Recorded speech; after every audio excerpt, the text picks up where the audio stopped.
편안하게 앉으셔서 제 설교를 경청해 주시길 바랍니다. 오늘 설교는 여러분들이 조금 생각을 하시면서 들어 주셨으면 감사하겠습니다. 설교의 제목은 에베소 고별 설교 이렇게 되어 있는데, 사도 바울이 1차, 2차, 3차 전도 사역을 마치고 그리고 에베소 장로들에게 고별 설교 내지는 고별 인사를 하고 그리고 예루살렘으로 들어가는 그 본문을 오늘 우리는 도착을 했습니다. 하나님은 엿새 동안 천지 만물을 창조하셨습니다. 그것이 창세기 1장에 기록되어 있는데, 그 순서를 보면 이렇게 되어 있습니다. 첫째 날 빛을 만드시고, 둘째 날 궁창, 창궁이죠. 허공을 만드시면서, 그리고 셋째 날은 육지와 바다, 그리고 식물을 만드십니다. 네 번째 날 일월성신, 해와 달과 별, 그리고 여섯째 날 어류와 조류, 그리고 여섯째 날은 땅의 동물들과 그리고 인간을 창조하십니다. 사람도 어떻게 보면은 생물체라고 볼 수 있고, 동물적인 그런 육체의 그런 조직이 있지만은, 그러나 하나님께서는 사람에게는 생명과 더불어서 한 가지 더 주신 것이 있는데, 그것이 뭔가 하면은 하나님의 형상이죠. 하나님은 거룩하기 때문에 인간도 거룩해야 되고, 하나님은 의롭기 때문에 우리도 인간도 의롭게 세상을 살아야 되고, 영혼을 사모하는 마음, 선을 사모하는 마음, 내세를 사모하는 마음, 죄를 지으면 그 죄에 대한 어떤 자책감, 그리고 어떤 가치를 추구하고 소망을 추구하는 그런 존재로서 인간을 그렇게 만들어 놓으신 겁니다. 그러면서 하나님이 이렇게 엿새 동안 천지 만물을 창조하시면서 생물체에게 하신 말씀과 인간에게 하신 말씀이 같은 것이 있고 다른 것이 있다라는 것을 볼 수가 있습니다. 그 같은 것이 뭔가 하면은 생육하고 번성하고 땅에 충만하라, 이런 것은 생물체에도 말씀하셨고 우리 인간에도 그렇게 말씀하셨어요. 그러니까 동물이 되었던 식물이 되었던 또 하나님의 형상으로 지음받은 사람이 되었던 생육, 번성, 충만하라고 하는 하나님의, 이것은 권면이 아니고 명령이죠. 생육해야 된다, 그리고 번식해야 된다, 그리고 땅을 충만해야 된다, 이런 말씀을 하시고 있는 겁니다. 그래서 이 동물의 세계를 이렇게 가만히 보면은 동물들은 항상 두 가지를 위해서 활동한다라는 것을 볼 수가 있어요. 그것이 뭔가 하면은 첫째는 번식 활동이고 두 번째는 먹이 활동입니다.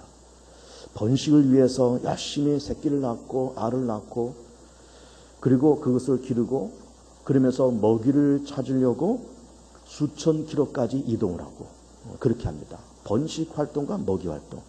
그래서 낳고 기르고 먹이 찾아 돌아다니고, 낳고 기르고 먹이 찾아 돌아다니고, 이것이 짐승들이 하는, 새들과 조류와 땅의 짐승들이 하는 모든 그런 행동들이고, 그것은 그들은 영혼이 없는 존재지만 짐승들은 영혼이 없는 존재임에도 불구하고 하나님의 명령에 따라서 생육하고 번성하고 충만하면서 그렇게 세상을 살아갑니다. 사람에게도 그렇게 하셨어요. 사람을 만드시고 하나님의 형상을 만드시면서 보시기에 좋았더라, 그렇게 말씀하시고 생육해라, 번성해라, 충만해라. 그래서 사람도 번성해야 되는 거예요. 사람도 생육해야 되는 겁니다. 시집을 가고 장가를 가서 그러면서 아이를 낳고 그 아이를 기르면서 인류가 온 세상에 이렇게 충만한 것, 이것은 하나님의 명령인 겁니다. 요즘 우리 젊은 사람들이 결혼을 기피하고 결혼을 자꾸 미루고 또는 결혼을 안 하면서 싱글족들이 많이 이렇게 생기지만은, 그러면서 결혼을 해도 아이를 낳지 않고 낳아도 적게 낳는 그런 생각이 우리 가운데 있지만은 사실은 그것은 하나님의 명령에 위배되는 거죠. 결혼도 결국은 해야 되느냐 말아야 되느냐 어떤 선택사항이 아니라 이거는 필수적인 사항이고 하나님의 명령인 거예요. 집을 떠나서 아내와 한 몸을 이루면서 그러면서 생육하고 번성하면서 그러면서 세상에 충만한 것. 이건 하나님의 명령이고 하나님의 권면인 겁니다. 그러면서 사람도 그렇게 자식을 낳고 먹고 살기 위해서 또 돈을 벌고 사업을 하고 그렇게 살아가는 겁니다. 그러면서 인간도 생육하고 번성하고 충만하라고 하나님께서 그렇게 말씀하신 거예요. 그런데 우리 사람에게는 그런 생육과 번성과 충만함을 말씀하신 그것만 말씀하신 것이 아니라 거기다가 두 가지 말씀을 추가해서 말씀합니다. 그것이 뭔가 하면은 정복하고 다스리라는 거예요. 이거는 일반 동물들에게 말씀하신 것이 아니라 사람에게 그렇게 말씀하신 거예요. 사람에게는 생육도 해야 되고 번성해야 되고 충만해야 되고 거기다가 정복하고 다스리라는 명령까지 우리 가운데 그렇게 주신 겁니다. 그런데 생육하고 번성한다, 충만한다라고 하는 것은 어느 정도 이해가 됩니다. 짐승들의 예를 든다 그러면은 열심히 자식 낳고 새끼 낳고 알 낳고 기르고 먹이 활동하고 뭐 사람도 그렇게 자식 낳고 먹고 살고 자식 낳고 먹고 살고 이 정도는 우리가 어느 정도 이해가 되는데 정복하고 다스린다고 하는 말이 정복한다는 말은 뭐 그냥 뭘 정복한다는 것 아닐까? 다스린다? 다스리는 거겠지. 쉽게 생각이 되는 것 같지만 또 그렇게 쉬운 말이 아니에요. 정복이란 말도 다스린다는 말도 쉬운 말이 아니에요. 정복한다는 것은 차지한다는 겁니다. 무엇인가 내가 차지하는 거예요. 다스린다고 하는 것은 하나님의 뜻에 의해서 내가 차지한 것을 아름답게 만들어가는 거예요. 내 욕심대로 아니고 하나님의 생각대로 하나님의 뜻대로 이것을 자꾸 만들어가는 겁니다. 아름답게 만들어갑니다. 거기다 질서를 만들고 풍요롭게 만들고 조화롭게 만들고 유익하게 만들고 유용하게 만들고 그렇게 해가는 것이 다스려가는 거예요. 예를 들면 우리 일본이 우리나라를 36년 동안 강점했다고 하는 것을 볼 수가 있습니다. 그 예를 들면 아주 그것이 적절한 예예요. 일본이 우리 대한민국을 정복했습니다. 차지했잖아요. 이 한반도 땅을 차지했잖아요. 그런데 일본이 조선 땅을 다스렸습니까? 다스리지 못했잖아요. 착복만 해갔지. 농산물 착복해가고 수산물 착복해가고 지하자원 착복해가고 그러면서 이 조선 땅에는 모든 기술과 인력들 다 착복해가고 위안부들 착복해가고 그러면서 우리 조선 민족의 정신과 사상과 문화까지 착복해가고 말살시켰잖아요. 그러니까 정복은 했지만은 다스리지는 못한 거예요. 근데 여러분 이 정복과 다스림이란 말은 어떻게 보면은 정복은 좀 쉬울 수가 있습니다. 차지하는 것 쉬울 수가 있어요. 그런데 다스려 나간다고 하는 것은 쉽지가 않습니다. 정복하고 다스려 나가야 돼요. 하나님의 뜻대로 아름답게 조화롭게 만들어 가야 됩니다. 오늘 이제 오후 예배 시간에 우리가 캄보디아에 세운 우리 기념교회 소망의 세빛교회 그 교회 진선미 선교사가 옵니다. 와서 그동안 몇 년 동안 사역했던 것을 발표하고 그런 시간을 가질 거예요. 우리가 그 기념교회를 세우기 위해서 캄보디아를 3차례 방문했습니다. 그러나서 청년들이 작년 겨울에 재작년 그러니까 2012년도 겨울에 2월 달에 거기 가서 겨울 단기 선교를 하고 왔지 않습니까? 가서 보신 분은 아시겠지만 캄보디아의 수도가 푸놈펜인데 푸놈펜 중심에서 자동차로 한 40분 정도 가야 되는 거리입니다. 도로 표장이 좋지 못해서 40분이지만은 우리나라 이런 도로 여건이라 그러면 한 20분 내지 아무리 천천히 가도 30분 안에 도착할 수 있는 그런 거리입니다. 농촌 지역이지만은 아주 인구가 밀집되는 그런 지역이에요. 거기다가 우리가 기념교회를 세웠습니다. 그래서 거기다가 농촌 지역인데 우리가 여러분들 그 기념교회 사진을 여러분 다 보셔서 아시겠지만은 그 아름다운 건축물을 지은 거예요. 교회라는 건물을 지은 겁니다. 캄보디아는 불교 국가 아닙니까? 동네마다 절간이 있고 승려들이 떼를 지어서 몰려다니는 그런 나라 그런 동네에 번듯한 교회가 들어섰어요. 그러니까 이제 오후에 그 진성교사가 와서 여러 가지 얘기를 하겠지만은 제가 지난주에도 우리 교회를 방문했어요. 제가 잠깐 얘기를 했습니다. 이 선교사가 진선미 선교사 하는 말이, 목사님, 그 농촌 지역에 그 교회가 들어오면서 동네가 또 캄보디아 국민이, 그리고 캄보디아 그 국민들이 교회를 보는 눈이 달라졌다. 기독교를 보는 눈이 달라졌다. 심지어 승려들이 교회를 보는 눈이, 불교에 심취해 있는 그들이 바라보는 교회의 이미지가 달라지고, 그러면서 교회를 다니면서 예수 믿는 사람들을 달리 보기 시작했다. 이런 얘기를 하는 겁니다. 이제 그 얘기를 오후에 할 겁니다. 그러면서 우리가 그 교회 지을 때 전기가 들어오지 않았어요. 그래서 발전기를 돌려서 전기를 만들고 그렇게 했는데, 교회를 짓고 나서 작년에 거기에 전기가 들어왔습니다. 그래가지고 이 진선미 선교가 하는 말이, 목사님, 전기가 들어오니까 삶이 달라졌습니다. 교회가 들어오니까 전기가 들어오죠. 전기가 들어오니까 도로가 포장되죠. 주민들이 교회를 바라보는 눈이 달라졌죠. 그러면서 지역이 바뀌고 사람들의 인식이 바뀌는데 놀랍게 바뀌더라라는 얘기를 하는 거예요. 그러니까 이것이 생육하고 번성하고 충만하고 정복하고 다스림의 의미가 그 속에 함축되어 있는 겁니다. 근데 교회가 그 속에 들어갔잖아요. 그 지역을 장악했잖아요. 그 지역을 차지했잖아요. 차지한 다음에 그 지역이 자꾸 달라지는 거예요. 전기가 들어오고 도로가 포장되고 사람들의 인식이 깨고, 거기 하나님의 질서와 하나님의 문화가 거기에 하나씩 만들어져 가고 있는 거예요. 이런 것을 이제 오후 시간에 여러분들이 들으실 겁니다. 그것이 바로 정복하고 다스리는 거예요. 정복하고 다스리는 겁니다. 여러분, 전라남도 순천에 가면 2013년도 올해 거기서 정원 박람회를 했잖아요. 지금도 뭐 하는지 안 하는지 모르겠지만, 그리고 순천에 가면은 그 갈대밭이 아주 무성하게 있습니다. 근데 그거를 순천시에서 그 갈대밭을 구경하기 좋게끔 나무 데크로 길을 쫙 만들어 놓고, 그 산책로, 그리고 또 이 순천만을 바라볼 수 어떤 조망할 수 있는 시설, 그러면 그 주변에 여러 가지 문화시설, 펜션, 이런 걸 아주 아름답게 만들었습니다. 그것도 여러분 가만히 보세요. 순천시에서 만들었는지 중앙정부에서 그렇게 만들었는지는 모르겠지만 그냥 버려진 땅이었을 것 아닙니까? 그냥 순천만 아주 지저분하고 갈대가 무성해서 볼품이 없는 그런 땅이었겠지만은 거기다가 아름답게 꾸미면서 나무 데크를 깔고 이것저것을 이렇게 해놓으니까는 명품 관광지가 된 거예요.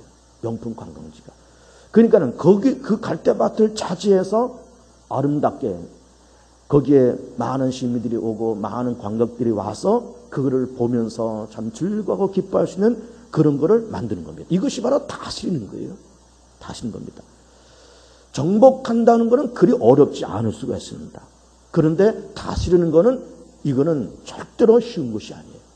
자, 김일성이 러시아에 들어가서 공산주의 교육을 받았습니다.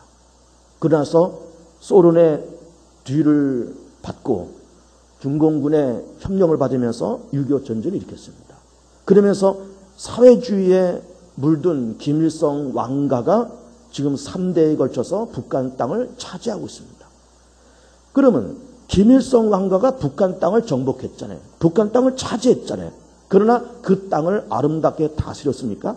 그렇게 다스리지 못하는 거예요. 황폐해진 거예요. 황폐해진 겁니다.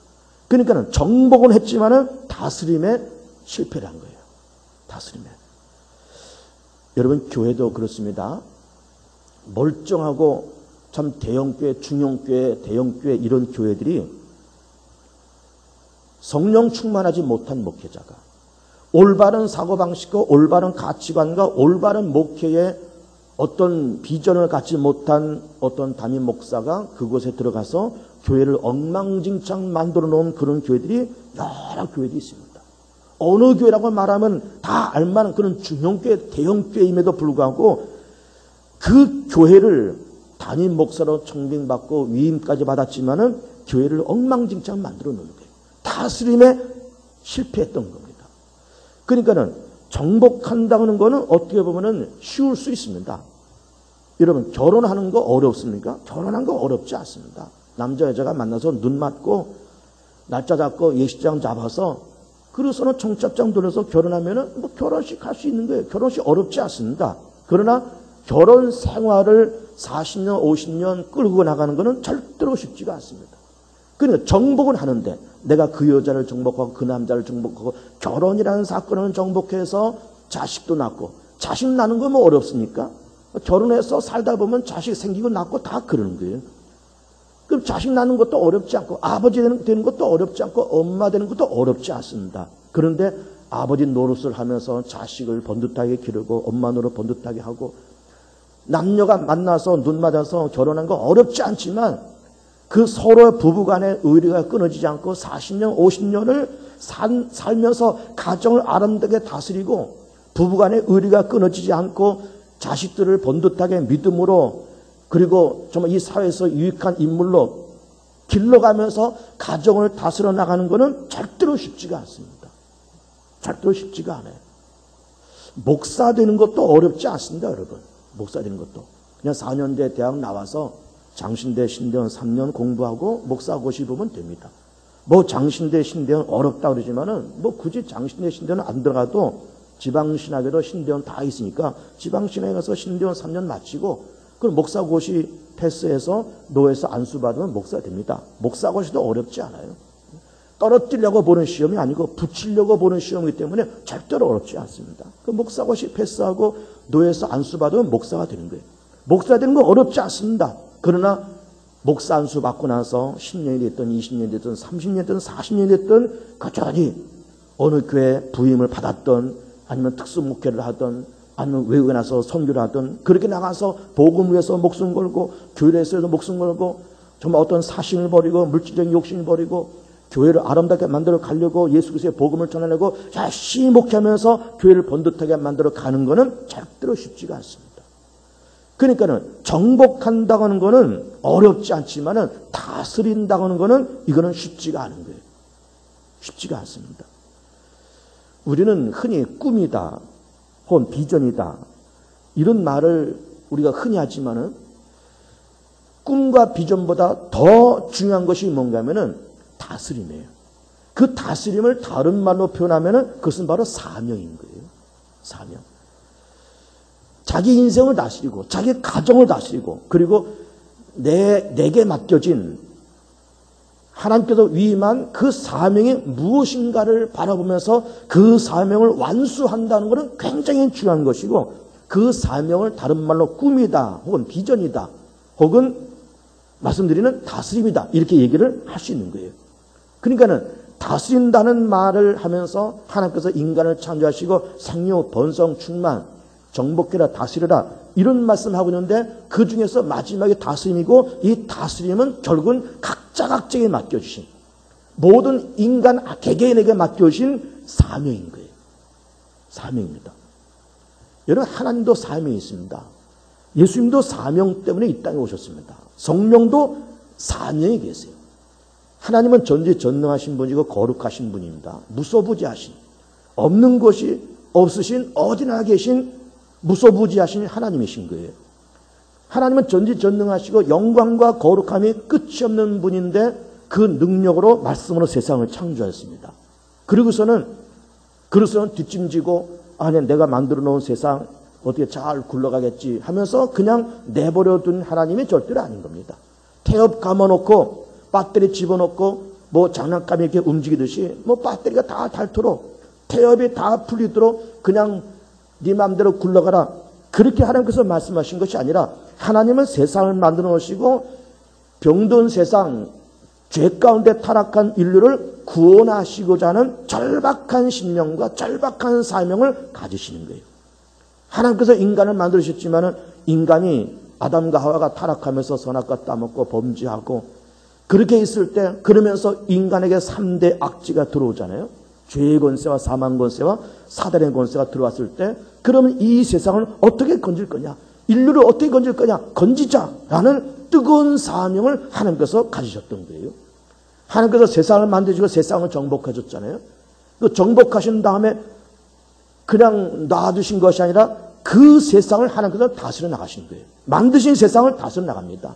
물론 병든 세상이고 사단의 공중것을 잡고 죄악에 관영하고 죽음이 사망의 왕노릇하는 세상이지만은 이 세상을 다스리고 이 세상을 그 죄 가운데 사망에서 건지시고자 하는 뜨거운 사명을 가지시면서 그런 계획을 갖고 독생자를 보내시잖아요. 예수는 이 땅에 오셔서 성부가 보낸 그 다스림, 성부가 보낸 그 사명, 그 사명을 당신의 사명으로 가슴에 품고 33년 동안 일평생을 그 사명과 그 다스림의 목적을 위해서 살아가신 거예요. 당신은 어떤 안일함을 위해서 살아가셨느냐? 아닙니다. 먹고 마시는 일에 전념하면서 영광받기 위해서 내가 하나님의 아들이다 명령하면은 바다가 잔잔해지고 명령하니까는 죽은 자가 살아나는 그런 능력 가지고 폼 잡고 재미 보시려고 이 땅에 오셨습니까? 그렇지 않습니다. 그 능력과 그 권세를 가지고 인류를 구원하자. 병든 인류, 죄 가운데 빠진 인류, 사단에게 빠진 인류를 구원하시고자 하는 그 성부의 명령과 성부의 사명을 당신이 품고 그 사명을 완성하시고자 십자가까지 짊어지고 갈보리 산에서 죽으신 거예요. 그리고 부활하시고 승천하셔서 성령을 이 땅에 보내신 거예요. 예수님께서 33년 동안 사셨던 그 삶은 무슨 삶이었느냐? 한마디로 사명을 위해서 사셨던 그런 인생이었어요. 그 삶이 뭡니까? 인류를 구원하자. 그러기 위해서 아무 죄가 없는 예수 그리스도가 인류의 죄를 대신 담당하시고 죽으셔야 그 십자가에서 죄 문제가 해결되고 죄값이 치러지고 부활하시고 승리하셔야 죽음의 권세를 누리고 사망의 권세 그리고 사단의 권세를 누리실 수 있기 때문에 부활하시고 승천하시고 인류를 구원하시는 그 사명을 가지고 이 땅에 오신 거예요. 예수는 왜 오셨느냐? 사명을 위해서. 왜 십자가에 죽으셨냐? 사명을 위해서. 무슨 사명? 인류를 구원하시는 사명. 그 사명을 위해서 이 땅에 오신 거예요. 예수께서 부활 승천하시고 나서 하나님 보좌 우편에 앉아 계시면서 믿는 자에게 성령을 주십니다. 성령은 뭐라 하시는 분입니까? 하나님의 영이요, 그리스도의 영이요, 그 영된 성령께서 모든 불신자들의 마음을 감동해서 죄를 발견하고 죄를 회개하게끔 만드시고 예수 그리스도를 믿고 영접하게 만드시고 그리고 일평생 죽어서 하나님 나라에 들어가는 그날까지 믿는 자 속에서 안에서 혹은 옆에서 돕고 힘주고 위로하고 격려하고 소망을 주고 그리고 말할 수 없는 탄식함의 기도를 끊임없이 드리는 그런 중보기도를 하기 위해서 성령이 우리 안에 계시고 우리 가까이 그렇게 계시는 거예요. 성령도 결국은 믿는 자를 구원하고 믿는 자를 죽을 때까지 하나님 나라 인도하기 위해서 그 사명을 갖고 이 땅에 강림하신 분도 성령님이에요. 그러니까는 성부, 성자, 성령이 공통적으로 갖고 있는 그 사명은 인류 구원. 하나님도 인류 구원, 성부도 인류 구원, 성자도 인류 구원, 그리고 성령도 인류 구원을 위해서 그 사명을 위해서 오직 일하시는 분이 성삼위 하나님이셨던 겁니다. 성삼위 하나님. 오늘 우리는 사도행전 20장을 보았습니다. 사도 바울의 에베소 교회를 향한 고별 설교예요. 말씀드린 것처럼 다메섹 가다가 부활하신 예수를 만나고 나서 성령 받고 그동안 기독교에 대해서 예수에 대해서 많은 오해와 갈등이 있다가 성령 받고 나서 눈에서 비늘 같은 것이 떨어지면서 그러면 예수를 정난하게 발견하는 겁니다. 아, 그 예수 하나님의 아들이셨어. 그가 죽으신 것은 어떤 정치적인 모함에 의해서 죽으신 것이 아니라 온 인류의 죄를 담당하신 완벽한 제사로서 그렇게 십자가에 죽으셨다. 부활하신 것, 제자들이 시신을 훔쳐다가 감추고 부활했다라고 그렇게 소문이 퍼졌고 그렇게 된 줄로 알고 있었는데 부활이 이건 역사적인 사실이고 육체로 죽으시고 육체로 부활하시고 완벽하게 죽으시고 완벽하게 다시 살아나시고 십자가에서 죽으심을 통해서 인류의 죄값을 다 정리하고 죄의 세력을 무기력하게 만들고 부활하시고 승천하시면서 성령을 보내셔서 이제는 우리가 그 예수를 하나님의 아들로 내 주님으로 믿고 영접한 자마다 죄의 권세, 사망 권세, 사단 권세 누르고 그 예수 때문에 부활하고 예수 때문에 죄사함 받고 예수 때문에 하나님 자녀되고 예수 때문에 천국 백성 된다고 하는 이 복음을 깨달은 다음에 이 복음을 전하는 것에 온 인생을 바치는 거예요. 그 사명을 위해서 나 달려갈 길을 다 달리고 그 일을 함에 있어서 내 생명을 조금 더 귀한 것으로 여기지 않았다라고 고백을 하고 있는 겁니다. 고백을 하고 있습니다. 우리는 세상 살아가면서 하나님께서 우리 가운데 명령하신 생육, 번성, 충만, 우리가 결혼을 해서 자식을 낳고 잘 기르고 그리고 정복하고 다스림의 그 책임과 삶이 우리 가운데 있는 거예요. 자식을 낳고 우리가 낳은 그 아이들을 번듯하게 영적으로, 육적으로, 외적으로, 내적으로 믿음이 있고 신실하고 정직하고 예수 잘 믿고 이 사회에 있어서 쓰임받는 그런 아이들로서 번듯하게 기르고 그렇게 해서 그렇게 만든 다음에 시집장가 보내야 되는 거예요. 그냥 머리만 키우고 보내는 것이 아니라 공부만 시켜놓고 보내는 것이 아니라 그렇게 신실하고 믿음이 있고 하나님을 위해서 예수를 위해서 교회를 위해서 살고 교회를 위해서 예수를 믿는데 열과정성을 다 바치는 그런 아이로 만들어 놓고 그런 아이로 길러놓고 시집장가 보내야 되는 거예요. 목사도 삶이 있는 겁니다. 목사도 다스림의 책임과 의무가 있는 거예요. 목사가 신학 공부해서 아까 목사가 되는 것도 어렵지 않다는 말씀드렸지만은 그렇게 목사가 돼서 개봉중학교 담임이 돼가지고 뭐 그냥 설교나 적당히 해가면서 그러면서 1년에 한 번씩 대신배나 슬슬 다니면서 그냥 월급이나 받고 밥이나 먹고 살자. 그거는 삶이 아닌 거예요. 그건 삶이 아닙니다. 하나님께서도 박정원 목사에게 개봉중앙교회를 다스리고 개봉중앙교회를 하나님의 뜻에 맞게끔 정말 교회다운 교회로서 하나님 마음에 합한 그런 교회로서 그렇게 만들고 그렇게 다듬어가고 그렇게 성장시켜 가야 될 그런 다스림의 책임, 그 사명의 책임이 저한테도 있는 거예요. 다 있습니다. 우리는 세상 살아가면서 예수를 믿고 예수를 전하는 사도 바울처럼 이런 복음을 위해서 살고 내가 복음을 알고 내가 복음을 깨닫고 내가 복음을 전하는 데에 목숨 걸면서 그렇게 살아감과 동시에 하나님께서 각자인 내게 맡겨진 그 다스림의 책임이 무엇일까? 그 사명의 책임은 무엇일까? 라고 하는 것을 우리는 깨달아야 되는 겁니다. 깨달아야 되는 거예요. 아버지 되는 거 어렵지 않다고 했습니다. 결혼하는 것도 어렵지 않아요. 목사 되는 것도 어렵지 않고 어떻게 보면 돈을 버는 것도 어렵지 않다고 봅니다. 그러나 돈을 벌고 그 돈을 어떻게 유용하게 다스릴 거냐.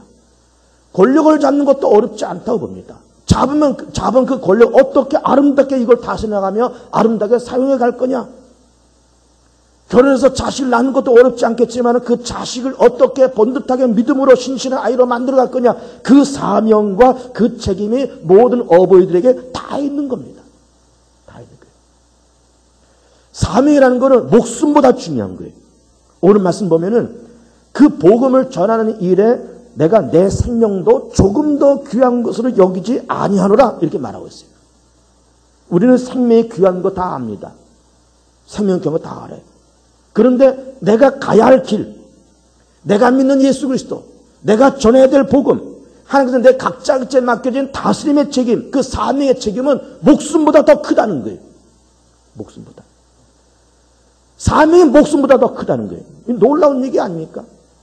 많은 사람들이 신약성경에서 뿐만 아니라 복음이 전파됐을 때 많은 사람들이 예수 때문에 복음 때문에 순교하는 사람들이 많은 거예요. 바울도 순교했고 예수님의 제자도 다 순교했고 복음이 증거되면서 많은 사람들이 그 복음 때문에 순교하고 130년 전에 우리 한반도에 복음이 들어왔을 때도 많은 사람들이 그 복음 때문에 순교하고 목뱀을 당하고 그러면 그 순교했던 사람들이 왜 그렇게 목을 내놓고 죽는데도 아낌없이 자기 목숨을 내놓느냐. 예수를 믿는 것이 또 예수를 전하는 것이 그 복음의 가치가 그 다스림의 책임이 사명의 책임이 목숨보다 더 크다는 거예요. 내가 예수 믿는 것이 목숨보다 더 크고 복음 전하는 것이 목숨보다 더 크고 예수 믿는 것이 목숨보다 더 크고 내 사명 감당하는 것이 목숨보다 더 크다. 그러니까는 목숨을 내걸고 사명 감당하다가 그 목숨을 아낌없이 순교의 자리에 내어놓는 거예요. 왜? 사명이 더 크니까. 예수 믿는 가치가 더 크니까. 예수를 전하는 그 가치가 더 크니까. 사명 감당하고 다스림의 그 책임이 더 크니까. 더 크니까. 먹기 위해서, 먹고 살기 위해서 열심히 우리가 애쓰고 발버둥 치고 사는 것은 그건 아름다운 겁니다. 자식들 먹여 살리고 가정을 아름답게 먹여 살리려고 정말 우리가 불철주야 열심히 돈 벌고 열심히 사업을 꾸려나가는 거는 아름다운 거예요. 그런데 그거보다 더 큰 거는 예수 믿는 것, 예수를 전하는 것, 예수를 아는 것, 그리고 주께서 내게 맡긴 그 사명과 다스림의 책임은 먹고 사는 일보다 더 큰 것이고 생명보다 더 큰 거예요. 더 큰 겁니다. 우리 각자에게 맡겨진 사명이 무엇인지를 한번 보시기 바랍니다. 하나님이 내게 맡겨진 그 다스림의 책임이 무엇인가라는 것을 보시기 바랍니다. 예수님의 여러 제자들, 사도 바울, 무엇을 위해 산 사람들인가? 사명을 위해서 산 사람들이에요. 그 사명은 목숨보다 더 크다는 거예요. 먹고 사는 일보다 더 크다는 거예요. 물질보다 더 크다는 거예요. 그 사명을 붙잡고 예수님은 십자가에서 죽으시고 바울도 그 사명을 붙잡고 일생을 살고 달려갈 길 다 달리고 그 사명을 전하는데 생명을 조금 더 귀한 것으로 여기지 않았다는 거예요. 놀라운 고백이죠. 놀라운 고백입니다. 예수를 믿는 여러분 목숨 걸어야 됩니다. 예수를 전하는 일에도 목숨을 걸어야 되고 하나님께서 내게 맡겨진 모든 사명과 다스림의 책임에도 목숨을 걸어야 되는 거예요. 대충 예수 믿지 마시고 시간 나면 예수 믿고 교회 다니고 시간 없으면 예수 안 믿고 교회 안 나오고 그렇게도 하지 마시고 직분도 시간 나면 직분 감당하고 시간 안 나면 안 감당하고 그렇게 하지 말고 직분 감당하는 데 목숨 걸고 예수 믿는 일에 목숨 걸고 예배 드리는 일에 목숨 걸고 복음 전하는 일에 목숨 걸고 내 사명 감당하는 일에 목숨 걸고 왜? 그 가치가 너무 크니까. 너무 크니까. 그 사명과 그 다스림의 책임을 붙잡고 열심히 앞으로 나아가는 복음 여러분 귀한 삶 되시길 축복합니다.